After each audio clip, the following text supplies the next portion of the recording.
All right, guys, so today we are introducing the chain rule, which pretty quickly is just going to become second nature. But what I'm going to have you ignore all of this for now. We haven't really talked about implicit differentiation, so a lot of that notation doesn't make sense. But up to this point, you've learned some tricks to differentiate. You've done things like x to the fourth, the square root of x. You've even done things like 1 over x squared, right? Well, now what we want to do is, if all of the problems out there were that simple, this would be easy. But as problems get messier and more complicated, there's more rules that we have to apply to it. All right, so if you look at these examples down here, these are some examples that we're going to go through today. But instead of just having an x to the fourth over here on the left, that x is replaced with a whole nother function, right? I'm replacing the x with a function of x. This one in the middle, instead of just the square root of x, I'm replacing that with a 3x minus 2. I'm replacing it with a function. And same with the last one. I'm replacing it with another function. And that's what we need to learn how to do today. We need to learn what happens if I don't just have one of those basic rules. What happens when the problems look a little bit more complicated? And what you're going to be doing, the notation that we're going to focus on today is right here. And what it says is the derivative, take the derivative of f of g of x. So g of x is a function inside f. And it tells us in order to do that, I take the derivative of f and I leave the inside the same, but then I have to multiply by the derivative of the inside. And please don't stress about that because I know it doesn't make sense yet. So what I have to do in order to deal with these more complicated functions, if there is a function in another function, I take the derivative of the outside and I leave the inside the same. And then I multiply by the derivative of the inside. Okay, there's some song that goes along with that somewhere out there, I'm sure. But you take the derivative of the outside, you leave the inside the same. But in order to make up for there being a function on the inside, you have to multiply by the derivative of the inside. So let's actually make sense of all of that mumbo jumbo. This first function, f of x, equals 3x minus 2, all raised to the fourth. So I'm doing an x to the fourth rule. This is just the power rule, but my x isn't just an x. It's something else on the inside. So what we are told to do is to take the derivative of the outside. So I'm going to take this 4 and drop it down in front. So my f prime of x is going to equal, that 4 is going to come down in front, just like my power rule. My inside, I don't change. That stays the same. And that becomes a 3, right? That's what we would do on this top function right here. I would have done 4x to the third. So I'm doing the same thing, but this inside exists. So I can't just ignore it and pretend it's not there. I have to multiply my function. I have to multiply what I've done by the derivative of the inside. So if I take the derivative of 3x minus 2, the derivative is just 3. So I've got 4 times 3x minus 2 cubed multiplied by 3. So if I look at my notation up above from up here, here's my f prime, right? Here's my g of x. And here's my g prime of x right there. So I've got the outside that I did the derivative. I left the inside the same, multiplied by the derivative. So let's look at this next example. 3x minus 2, and I'm taking the square root of that. Well, I'm going to rewrite that as 3x minus 2 to the 1/2. That's my f of x. So now when I take the derivative, again, I'm just going to use the power rule. The 1/2 comes in front, but I'm going to leave the inside alone, and I'm going to minus 1 to get minus 1/2 as my exponent, negative 1/2. But I can't ignore the inside. So I have to multiply by the derivative of the inside. If I take the derivative of 3x minus 2, that's just 3. So when I rewrite this, I mean, if this was the free response, you could stop right here. But if it was a multiple choice, let's see, my 2 is on the bottom. That 3x minus 2 also could go to the bottom. And my 3 stays on top, right? And you could rewrite that even further because we could put the square root back in, right? 3 over 2 square root 3x minus 2. So any of those could be your final answer depending on the multiple choice question. All right. So again, the key is take the derivative of the outside, leave the inside alone, and then multiply by the derivative of the inside. Like I said, it exists. We can't ignore it. So this next one, I've got 1 over x squared plus 2x minus 1. So if I rewrite this as 1 over x squared plus 2x minus 1 raised to the negative, or right now it's to the positive 1, but I'm going to move it up and rewrite it so that it's a negative 1. So f of x equals x squared plus 2x minus 1, all raised to the negative 1. Now I can just do my normal power rule. So f prime of x, I take the derivative of the outside, so the negative 1 comes in front. The inside stays the same. And then the negative 1 becomes negative 2, right? It drops down 1. But I can't ignore the inside. It's still there. So I have to multiply by the derivative of the inside, which is what? 2x. I'm running out of room here, guys. Sorry. 2x plus 2. I drop the 2 down. The derivative of that inside is just 2x plus 2. So if I rewrite this, whenever I have a negative exponent, I know I can always move that to the bottom. So I still have a negative out in front. My x squared plus 2x minus 1, that's being squared. It's on the bottom. And my 2x plus 2 is on the top. And again, depending on my multiple choice question, you may need to simplify it to one extent or another. If this was free response, you're welcome to leave it just in that first form. I'm okay with that. All right, let's do some more examples. So this one, f of x equals x squared multiplied by 5 minus x squared, or the square root of 5 minus x squared. So this is a product rule, right? I am taking this function and I'm multiplying it by this function.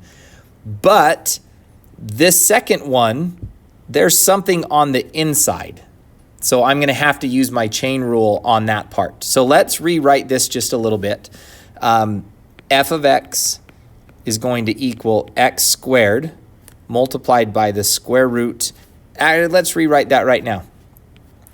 5 minus x squared raised to the 1/2. Can I change that right now to get rid of that square root? So there's a lot of rules going on right now. I have to keep in mind the product rule and the chain rule. So remember, product rule says f prime of x times g of x, and then I have to add g prime of x times f of x. So I take the derivative of the first. So here's my f, here's my g. And I know I called the whole thing f of x, so maybe we shouldn't be using f, but we'll ignore that for a minute. So the derivative of the first, that's just 2x. And then I leave the second one the way it is. 5 minus x squared to the 1/2. Then I have to add the derivative of the second. Now here's where I need to be careful of my chain rule, because to do the derivative of g, to do the derivative of this part, I've got to drop the 1/2 in front, and I leave the inside the same, and then I minus 1 up here. But because there was an inside, when I took the derivative of g, when I found g prime, I still have to multiply by the derivative of the inside piece. So the derivative of 5 minus x squared is negative 2x. Now here's what everyone forgets to do. All of that right there, this whole thing, that is just g prime. I still have f of x I need to multiply by, which was x squared. So be really careful on these problems that you don't lose track of everything that you're trying to accomplish there. So let's clean this up a little bit. My 1/2s I'm going to change to square root. So this one in front, I'm going to change 2x square root 5 minus x squared. And then I'm going to add this one. I'm going to take the 1/2, and I'm going to move the 2 down.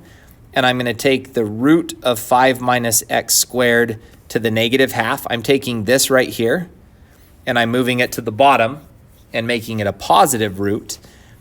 And I also have a negative 2x times x squared, which is a negative 2x cubed. So that cleans up 2x root 5 minus x squared minus 2x cubed over 2 root 5 minus x squared. Okay, now let's talk about final answers. If this was the free response, you're done right there. If this is a multiple choice question, they might have simplified it to look like this or to look like this. Or a lot of times they don't like having a fraction. See how on the right we've got this fraction, and on the left we have a whole number basically. Sometimes it doesn't like having it into two parts. It wants us to combine those terms into one term. If that were the case, the answer key, we might have to go one step further. So we might have to get a common denominator, which means I have to multiply both sides by what? Well, I don't need to multiply both sides, just the left-hand side. Let me give myself some more room. Over here, I've got to do 2 root 5 minus x squared over 2 root 5 minus x squared. And that I'm going to multiply, not minus. That I'm going to multiply by my 2x root 5 minus x squared from right here. I'm trying to get a common denominator. So I'm taking this denominator right here, and I'm multiplying the top and bottom over here by that denominator. So that means I've got 2 times 2 on top, which is 4. I still have an x on the outside. Root 5 minus x squared times 5 minus x squared just becomes 5 minus x squared. And all of that is over 2. All of that is over 2 root 5 minus x squared. But that's just the first part of the problem. I still have all of this that I need to get back in there, right? So that's going to minus 2x cubed over 2 root 5 minus x squared. Now I have a common denominator, so I can rewrite this again. And like I said, multiple choice, sometimes they're going to simplify this all the way down. So I think it's good for you to see it. 4x 5 minus x squared minus 2x cubed all over 2 root 5 minus x squared. From there, they might distribute the 4x and get 20x minus 4x cubed minus 2x cubed all over 2 root 5 minus x squared. And this might simplify because I've got those x cubes. So I end up with 20x minus 6x cubed all over 2 root 5 minus x squared. Wow, that is ugly. And hopefully we didn't make any mistakes along the way there. But free response, you're done right here. Finished, finished, finished.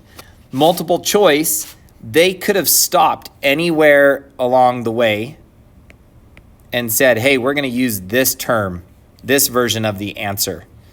So just make sure that you know how to do that. And we'll get a lot of practice with that as we work through this class. Okay, chain product versus the quotient product, or the quotient rule. I told you before that a lot of people don't like using the quotient rule, so they might rewrite this problem to be y equals 4x minus 2 multiplied by x squared plus 1 to the negative 1. Before, you didn't know how to do that. You didn't know what to do when the exponent was on the outside. Now we know the chain rule. So really, this is just my f, this is my g, and so I can do my product rule mixed with my chain rule. So I'm going to do f prime times g plus g prime times f. All right, so f prime, here's my f. The derivative of that, well, that's easy. That's just 4. But then I need to multiply that by g, which is x squared plus 1 raised to the negative 1. Then I'm going to add the derivative of g. So I got to do the derivative of g. So I'm going to drop that negative 1 in front. The inside stays the same.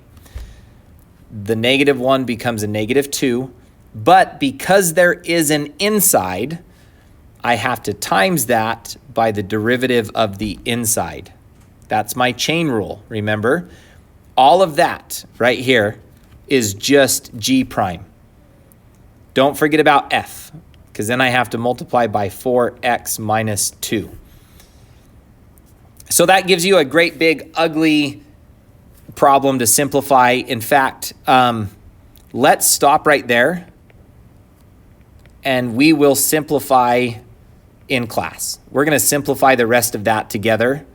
That's something that we'll do together in class, so you don't have to sit through another video of simplifying a problem. And that'll be a good review as we get into class. Okay, one thing that you are also going to start running into is tables. They like to give you a table to see if you know how to do these problems without relying on your calculator. Okay, so if you look at this table, it gives you a bunch of x values right here. And then it gives you values of f of x, g of x, f prime of x, and g prime of x. And it's asking you to find h prime of 2. So if I look right here at my first problem, h of x equals f of x, g of x. Well, to find h prime of x, I'm taking a function multiplied by another function. That's the product rule, right? That is my product rule. So my product rule says I need to take f prime of x and times it by regular g. And then I need to add g prime of x and times that by regular f of x. Now do you see where the table is going to come in handy? I don't know what f of x is, or g of x, or f prime, but I have a table that gives me the values. So when it's asking for h prime of 2, I just plug in 2 for all those x's. F prime of 2 times g of 2 plus g prime of 2 times f of 2. And now I look at my table. F prime of 2, up here at the top, f prime of 2 is pi. G of 2 is right here. It's negative 4. So those are going to get multiplied. Plus g prime of 2 is there. That's negative 1. Multiplied by f of 2, which is that number, 3. So my answer becomes negative 4 pi minus 3. That would be your final answer. So it's their way of seeing if you know the rule without actually using a function to solve the problem. Let's try this quotient one. H of x equals g of x over f of x. Okay, so h prime of x is going to equal, now remember your quotient formula. I take the derivative of the top, and I multiply that by the bottom, and then I minus the derivative of the bottom, so that's f prime of x, multiplied by the regular top, g of x. And all of that is divided by I'm going to write g of x because g of x is usually on the bottom. F of x, that all needs to be squared. And I know this is confusing because, look, they put the g on top and the f on the bottom. So be careful that you don't mix those two up when you're writing out the formula. So now h prime of 2 is going to equal g prime of 2 multiplied by f of 2 minus f prime of 2 multiplied by g of 2, all divided by f of 2 squared. So let's plug in our numbers. H prime of 2 equals g prime of 2. G prime of 2 is right here, so it's -1. F of 2 is right here, it's 3, minus f prime of 2, right there, pi, multiplied by g of 2, right there, -4. All of that is divided by f of 2, which is this one already. We used that one, right? 3, but then I have to square it. So my answer becomes -1 plus 4 pi, all divided by 9. I'm okay with that answer. Okay, h of x equals f of x squared. Okay, now let's use the chain rule. We like this. F of x squared. My chain rule tells me that h prime is going to, I take the derivative of the outside. So I take that 2 and I move it in front. The inside is just f of x, right? And then I drop the 2 down to a power of 1. But don't forget, you have to multiply by the derivative of the inside. That's my chain rule. So h prime of 2 equals 2 multiplied by f of 2 to the first power times f prime of 2. So 2 times f of 2, isn't that 3, times f prime of 2, which was our pi, I believe. So your answer becomes 6 pi. So get comfortable with the tables. Those are going to come up. You're going to start seeing those on the assignments as well as some of the delta math. So practice those table problems. You'll see some today.